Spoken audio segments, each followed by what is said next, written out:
It's part 4 in the 4 pillars that Patrice Washington is breaking down for us. She did it early this year at Financial Success Summit 2021, and you get to watch it right now on our channel. Now, number 4 is the faith pillar. And I say it's about believing in something greater. Now, I will tell you, it doesn't matter to me truly what you say you believe in, what your spiritual practices are, whether you practice, a traditional religion in your culture, or you practice Buddhism or Christianity or Hinduism or Islam. Doesn't matter to me. Here's what I believe, though. I believe that when you don't believe in something, it is so easy to fall for any and everything this life gives you. And I believe that you're probably old enough to know that it's not a matter of if, it's when life is going to happen. We don't always get to choose, what this looks like. Accidents don't make appointments.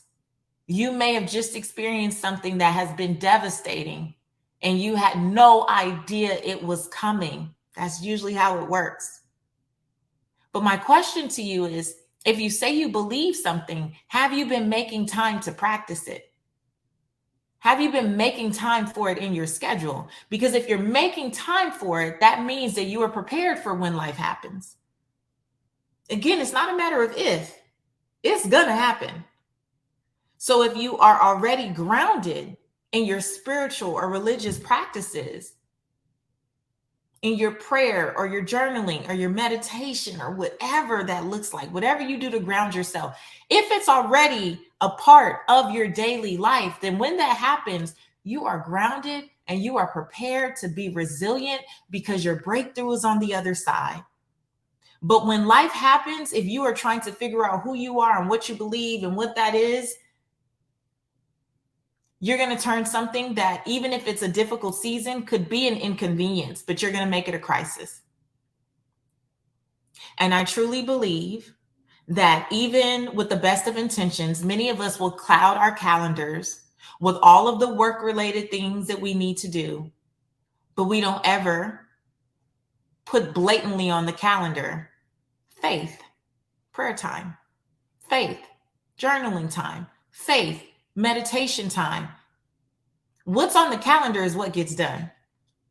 So when we're saying, oh, I can't find the time, I don't have the time. Well, you find it for anything else. You would find it for a business meeting. You would find it for an opportunity to pitch. You would find it for an opportunity to do something else. Why can't you do that for the faith pillar? I believe many of us are walking around very spiritually malnourished. Many of us are now committed to drive-by faith. We like to snack, right? And you can't snack your way to being fully nourished. I found myself in a season like this a couple years ago, and I did a podcast episode on the Redefining Wealth podcast. If you look up something about spiritual malnourishment, you can Google that.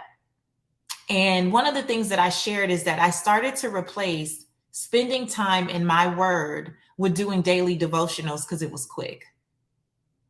And it was like, I can check it off the list, did a devotional, 3 minutes in and out. I wasn't sitting with it.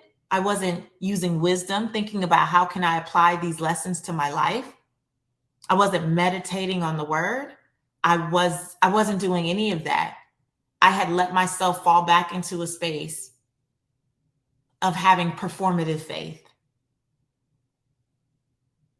And I could see how it was impacting me, how it was impacting my attitude, how it was impacting my ability to deal with negative people. There was so much that I was missing. And when you think about attitude, dealing with negative people, all of those things are going to be connected to your finances. Because again, there's always someone watching you who has the power to bless you. But if they catch you on an off day and you are not nourished and you're not showing up in your best possible light, you may slip.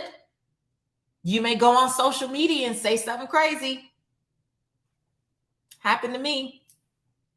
Lost a whole brand deal because I was spiritually malnourished.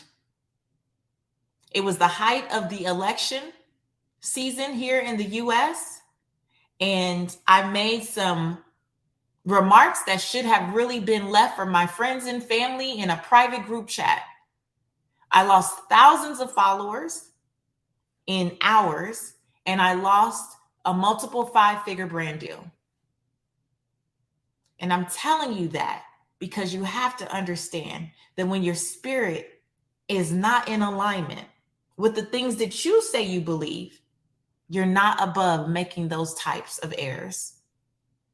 And it will impact your finances and your ability to create financial wealth. So I had that lesson so you don't have to. And if this is resonating with you, again, tag me, Seek Wisdom PCW. I'm always sharing the real. These are the real things that happen. And I'm not ashamed of it. I'm glad it happened because it brought me back to awareness of what's really important and how all of these areas of my life ultimately impact my finances.